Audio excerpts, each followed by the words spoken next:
Hi everyone, welcome back. I know I am not Matt, so don't worry, you're on the right channel. This is Laser Engraving with Matt, and I'm Sarah. If you don't know who I am Matt's wife, and together we run our laser engraving business from our basement. You guys are probably pretty familiar with Matt's setup in his room, and today, due to lots of requests, I'm going to be doing a video more about my space.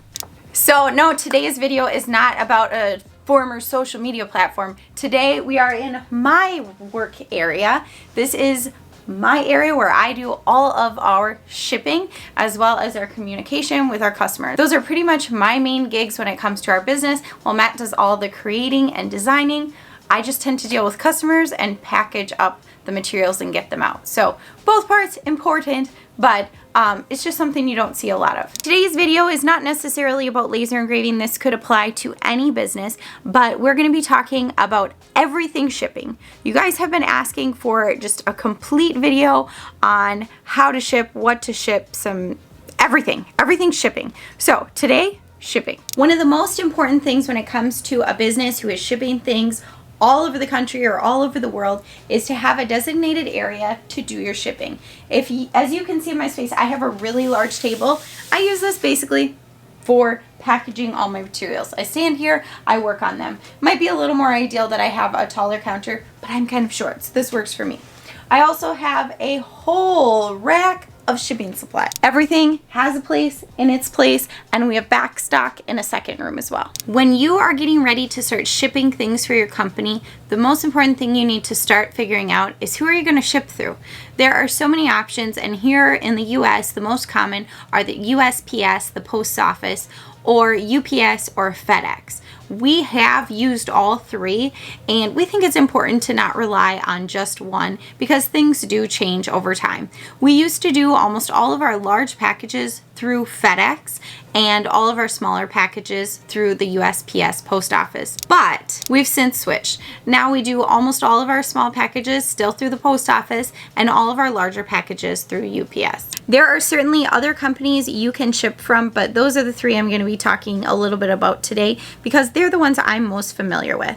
Now, we ship a lot of our items straight through Etsy. Here in the US, Etsy has things set up with the post office as well as with FedEx, which is why we used to previously use them for shipping large items. The really nice thing about that is when you're logged into Etsy, you have your order, you package it up, you can just print a label straight to either of those two places. The problem came in for us with FedEx is that their prices are kind of high, and we ended up switching to UPS because their prices were more affordable, and that was an important factor for us when figuring out shipping. When we first started selling online, having a separate shipping platform wasn't important for us. We're able to click and ship everything through Etsy. As time has gone on, we've gotten more large orders, and it's been really convenient to have a shipping platform. We use ShipStation, but there are lots of shipping platforms out there. I'm sure you know quite a few, and a quick Google search will give you a whole list to look at. But we use ShipStation because we knew other people who were familiar with the platform, and they were able to help us set things up. Important things to figure out when you're considering a shipping platform is if it integrates with your website or where you're doing your sales from. So our ShipStation account connects to both our Etsy store and any other online stores we have so that we can put them all in one place. We just log into ShipStation, load our accounts, and we can ship labels straight from there. Now, I have tried to switch over to shipping everything through ShipStation, and it just didn't work great for me. So now I only ship large orders or outside of Etsy orders through ShipStation. When figuring out if you need a shipping platform, it's important to figure out the fees. How much is it going to cost you, and is that going to be worthwhile for you? If not, it's perfectly fine to log into UPS or FedEx or whoever you're shipping through and just type in your labels individually. So the next question we get a lot is if we need a business account to ship through UPS and FedEx.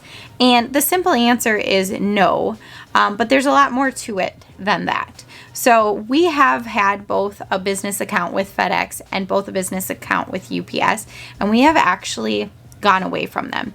And the biggest reason is the requirements to be able to continually ship from them, we weren't always fulfilling. not because we weren't shipping through them, but because we would find cheaper rates outside of our account.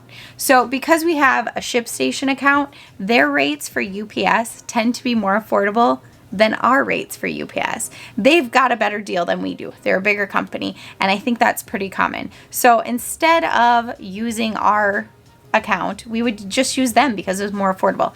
Now, if you do have a business account, at least through UPS, they have a really great option called SurePost where you can save a little bit more. And so I do miss out on that, but I really wasn't using it as much as I needed to make it worth its while. So the next thing as far as shipping goes is managing pickups and drop-offs.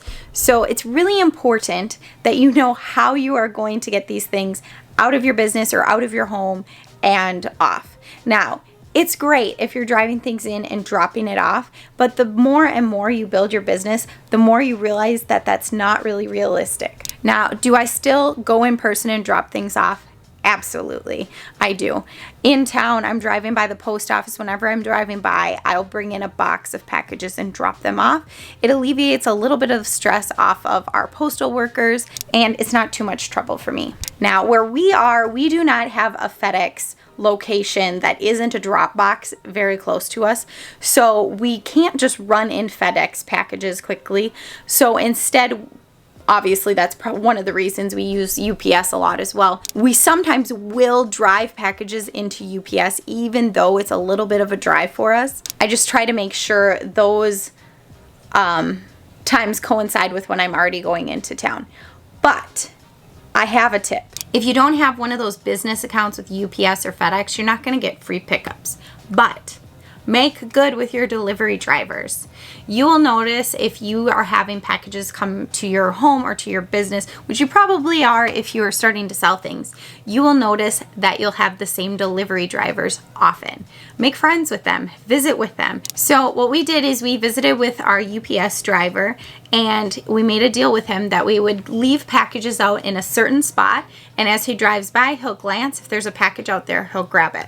So for no fee, he grabs it. Whenever we have deliveries coming of FedEx or UPS, we can leave packages out for them and they will grab those. And so just kind of having that open communication helps alleviate some of those costs. So one reason a lot of new businesses use the post office for pickups is because they offer free pickups and it's really convenient. You just go on their website, you sign up for a pickup, you tell them what packages you have, and they're a little understanding because I can never guesstimate the right amount of packages I'm going to have a day later, but I always just do my best and they're always very understanding about it. And once you have it pickups done a few times, you kind of build a relationship with your mail person, and don't feel too bad about having them do that. They're pretty good about it. Now, when it comes to returns for your business, there are so many ways you can go about it. You can simply just have your returns coming straight back to your business or your home. Because our business is in our house, we prefer not to have our physical street address on most of our items that are going out. It's just kind of a safety thing for us and just something that we try to do for ourselves. So there's a few options. We personally use a P.O. box for most return items, so that way when an item is returned, it's dropped off at our local post office and we can go pick it up. We already have a P.O. box for other things as far as business goes, so it's just a great way to be able to have that all in one place. Now, there are some issues with having a P.O. box. You can't ship through any other service, so UPS and FedEx and things won't go through your P.O. box. But they are pretty understanding. In fact, we got a phone call the other day from FedEx saying, hey, your P.O. box is on a box that I got. Can I just bring it to your house? And we're like, yep, that's great. There's also no way of knowing when items arrive to your P.O. box. So what we do is we just check our P.O. box weekly. Again, that usually tends to be a day when I'm already bringing in some packages or I'm already running errands in town, and I just stop, check the P.O. box and see if there's any returns or anything in there. Now, I don't believe FedEx has any sort of on-site mailbox situation. I did look online and I couldn't find any information about it. And like I said, we don't really have a local FedEx, so that's something I'm not really familiar with. But UPS does have mailboxes, and quite frankly, we probably should be using a UPS mailbox. They only recently opened up a store near us, so we already had our P.O. box set up. There's some really great perks of using UPS for your mailbox, and that's the fact that they give you an actual street address. When, like, our P.O. box is P.O. box number 9. It doesn't look very professional on things, and it would be nicer to have it look like a nice street address. They do give you alerts, I think it's via text message or email, when an item arrives to them, so you wouldn't have to constantly be checking like you are with the post office. And UPS mailboxes do offer deliveries from any carrier. So say FedEx or the post office has a package, they can drop them off at the UPS mailbox. So there's some huge perks. Now, all those mailbox options have fees associated with them, and they vary greatly. So you're gonna have to call your local branches to kind of see what makes the most sense for you. So the next thing I wanna talk about as far as shipping is concerned is who's going to pay your shipping costs. Now, with an online business, it's getting more and more common that the seller is paying the shipping costs. So whenever you see that free shipping, keep in mind it's not really free. Somebody paid it, and the price has to be figured in somewhere. So if you are offering free shipping, which is becoming more common, you're going to need to include that in your pricing of your items. And a lot of times when I'm talking to customers, I'll use that language. I'll cover your shipping costs. So they remember, it's not just free shipping. Can I get free shipping? It's I will cover your shipping costs if. So they know that I am doing it on my part. It's not that I'm just checking a box and they're getting free shipping. I think it's kind of a misconception. Now, if your customer is paying shipping, that's great too. It's a great way for you to have an affordable rate listed at your item. What we do is we have a purchase of $35 or more, and then we cover shipping costs. And the reason we do that is just honestly the Etsy games. We can see that Etsy is valuing more and more the free shipping mentality, and I'm sure eventually we will have to go to complete free shipping, but for now they give better treatment to those who either have free shipping or free shipping on $35 or more. So we do those two items. Now, I do run into issues with this. We have items that are $34.95, and I have people who contact me all the time and are like, this item costs $15 to ship. Can I get free shipping?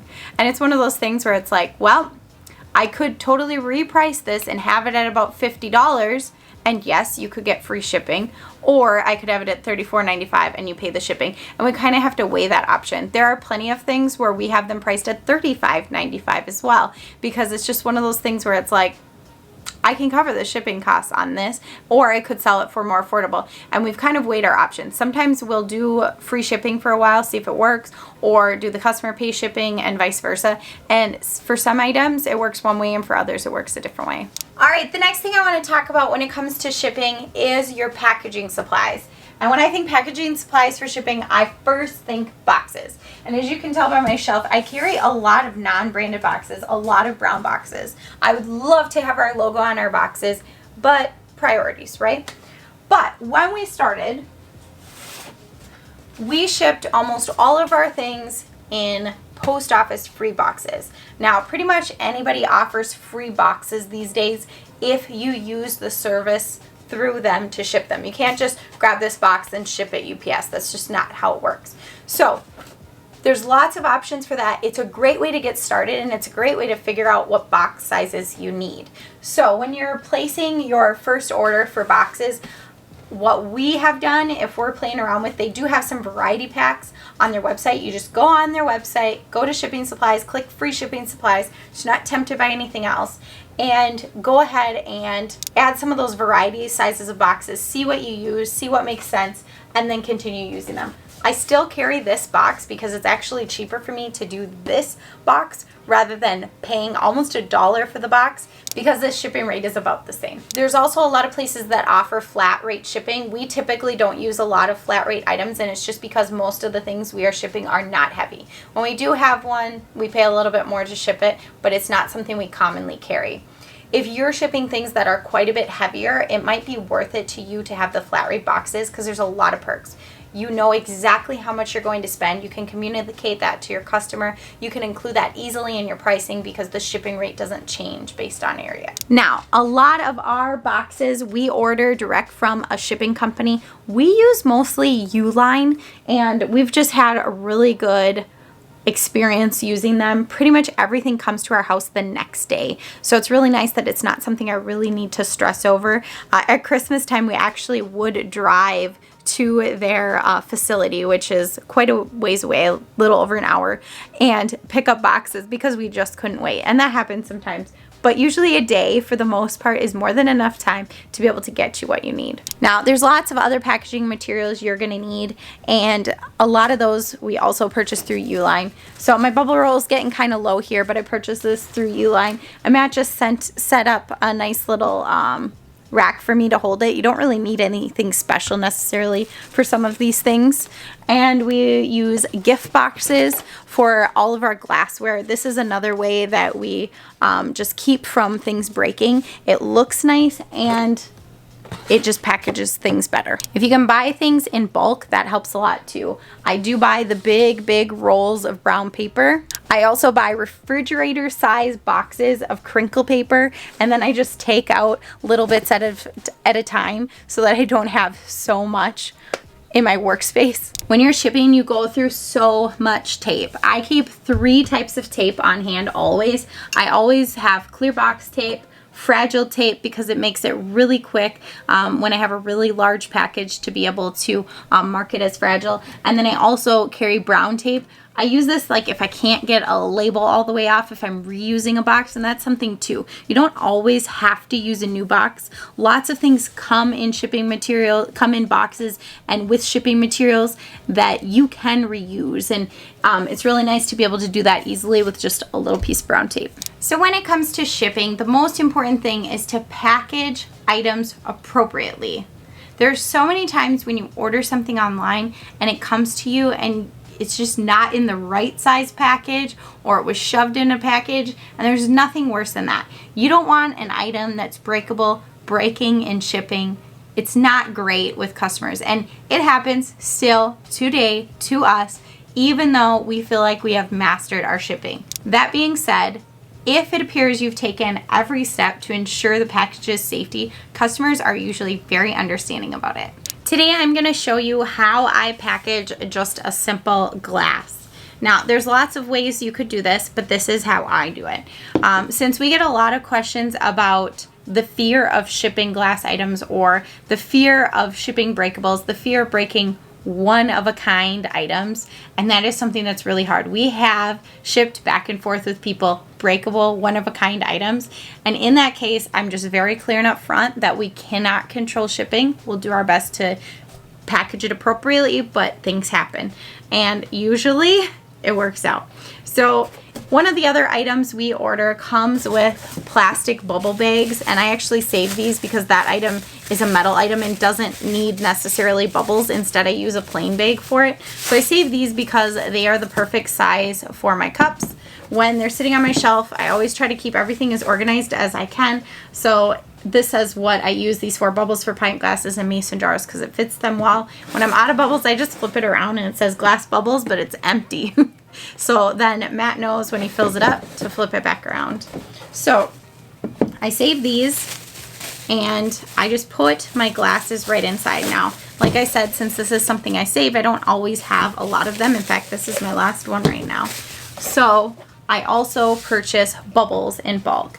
We found that we like the smaller bubbles for packaging glass. We started with the really big bubbles, thinking like the bigger is better, it's going to have more protection, and that just simply wasn't the case. So when we package our glassware, we wrap it carefully in the bubbles. My base never needs quite as much protection as the top, and that's something I just make sure I'm aware of whenever I'm packaging. I make sure aware of where my most fragile spot is. So I showed you earlier these shipping box, or these gift boxes, and we use these a lot for anything breakable. If for some reason this breaks, it's going to stay in the box and the customer will see it as soon as they open it, rather than it spilling all out when they open the package. So I put it in the box, and this seems to give it also a little bit more protection. I always keep the fragile part. If I'm using something with a handle, the fragile part is always towards the front, and that's how I just kind of know this is where it's most fragile, and I make sure this is the safest part. In this case, it's not that type of item, so this is the most fragile part here. So these are usually what I'm protecting. I just buy simple gold stickers in bulk. You can use whatever fits your branding. A lot of people like to do thank yous and things like that. I've switched between so many different stickers, but they've all been either gold or brown. So these are just simple gold ones, and then I use these to shut my box. Usually I leave a note for our customers that if they want to peek at what's inside, they can open it from the bottom, because not a lot of people will think about that, and they'll be kind of upset they had to rip this pretty seal to check their gift before they gave it. So this will give it a little bit more protection, and you might have noticed, but it's not completely stuffed in there. If you completely stuff everything in your box, it tends to break. It's really silly because it makes sense to me that if I put enough stuffing in there and it's pillowed in, it'll be good. But if there's just a little bit of wiggle room, it seems to be best. Now I'm putting this in a box I purchased from Uline. This box is 12 inches by 4 inches by 4 inches. When we started these rectangle boxes, we actually purchased them first for stainless water bottles, and they were 10 inches by 4 inches by 4 inches. And then we got an item that was a little bit taller, so we ordered an 11 inches by 4 inches by 4 inches. And now we're at the point where some of our items are 12 by 4 by 4. I can actually fit whiskey style glasses or shorter glasses, 2 of those in here, so that's been nice. So sometimes you'll find you need to switch up your shipping materials as you learn new things, as you add new items to your inventory. So as you can see, it looks like a lot of wasted space in this box, but truthfully I use this box because I can use it for so many things and it's so versatile. Now if you want something separate for every item so that it looks its best, I completely understand that. But at some point, you get to the point where you're like, I have too many different boxes and I have to streamline it because there's just no room for all of this. So what I do is I fill in this empty space with brown paper.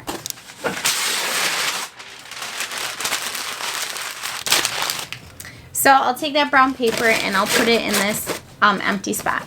I always am sure to include our business card in all of our shipping, and I also include a snap card, which just kind of says like, hey, if you snap a picture of this and share it on social media, we would greatly appreciate it. Something along those lines. And there's great ideas out there if you want your own little tags of that. And at first, I felt like that was kind of a waste of time and a waste of money. But the more and more you see things pop up on social media where people actually do share a photo of your item and share their thoughts, it's really awesome because word of mouth is really like the best sales option.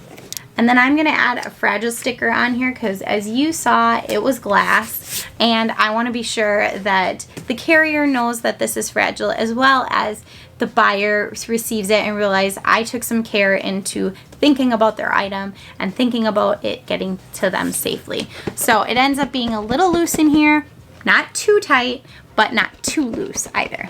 Now, if you're running a laser engraving business like us, there's something you could do to help your branding that we don't do.